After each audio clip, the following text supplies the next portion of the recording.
Right now, Pittsburgh's best sports show is about to begin. Call us or tweet us.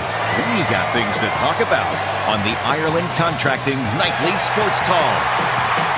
All right, Ken, thanks very much. Hello again, everyone, and welcome to another edition of the Ireland Contracting Nightly Sports Call, where you make the call at 412-575-2600. That is the number of the Bordas and Bordas hotline. You can also tweet the program at KD Pomp, at Ron Cook PG. And today, Mike Tomlin finally spoke about Le'Veon Bell, although I didn't expect much just because. Sort of.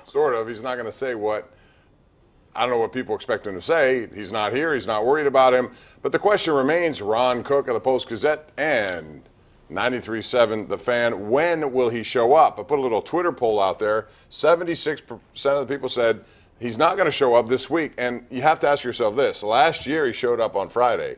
Gave him, 8 days until Friday, the next day after the last game. Right. He said he was going to do the same this year. Didn't show up. Now it's Monday, doesn't show up. Tuesday, still no sight of him. Will he show up tomorrow? I thought he would be there yesterday, so who am I to guess? I think he really loses a lot of support in his locker room if he doesn't show up tomorrow. I think players look at it as business. They respect him. They know what he means to the team.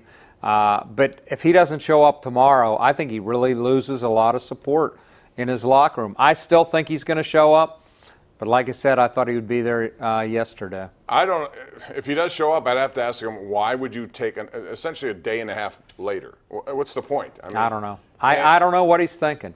I just can't imagine he's going to start missing game checks. No. $855,000 a game. They say he can hang out, miss 10 games. And still get a year accrued if he comes in. Is he going to make that up in his next contract? Maybe. I don't know. Yeah, but it's still not. If you do that, you're rolling the dice. Let's say he comes in week 10. Let's say he goes through. He could also get hurt in week 11. That's what I'm saying. And then what have you accomplished? You've lost $8.5 million in salary this year. Right. And now you're no guarantee. Plus, you're an older running back with a lot of mileage. So I don't know what he's thinking, Bob. I've been behind him 100%. I understood why he wasn't here. I get that. It's business. I get that. He lost me a lot yesterday, and he'll really lose me if he doesn't show up tomorrow. All right. Well, that's one of the things we talked about. The other thing was what happened with the roster composition.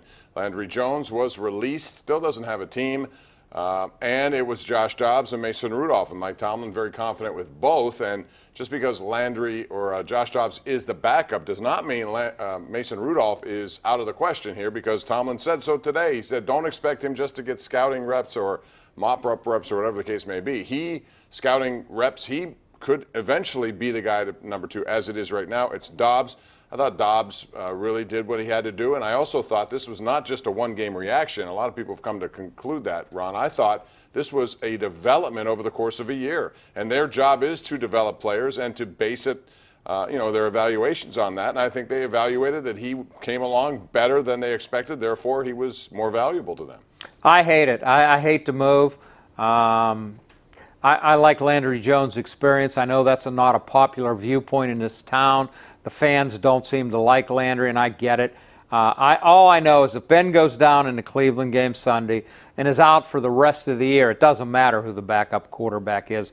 They won't make the playoffs. But if Ben has to miss a game or two, I'd rather have Landry Jones than a guy I don't know anything about, and Dobbs. And we had Ben on our radio show today, the #1 Cochran, Ben Roethlisberger show, year 6 with us. On the midday show at The Fan, and I asked him point blank, and he goes, no, I loved coming to the sideline, being able to talk to Landry. He said, I trusted his answers, I trusted his eyes, and he admitted, he said, Josh Dobbs has to win that trust from me, that his answer is going to be the right one, and he's going to have one. So, to me, I don't like this move at all. I'm worried about winning this year. I'm not worried about keeping 2 young guys for the long term. I would have rather kept Landry Jones, and Mason Rudolph wasn't going anywhere. I'd have taken my chances without Josh Dobbs. He may turn out to be a star. I'm a guy that said they should have never traded Martavis Bryant. What do I know? Well, I have no problem with it. I just think the guy has progressed nicely. I also think, who's to say he can't win one game if he had to come in? We don't know that. We don't know. They obviously think he can, so that's why they made that move. 412-575-2600 is the number. We'll also talk about Pitt, Penn State coming up. Yesterday, Pat Narduzzi took a little shot at James Franklin by saying, hey, this is a big game. A lot of people that I hear over there are saying it's not a big game. It's a big game. And today, James Franklin fired back by saying, this is a Super Bowl for us. This is the biggest game in the universe. Little gamesmanship going on. We'll talk about that and more. Give us a call or a tweet, 412-575-2600, or at KD Pomp, at Ron Cook PG. We'll take those opinions next right here live on the Ireland Contracting Nightly Sports Call, Pittsburgh CW.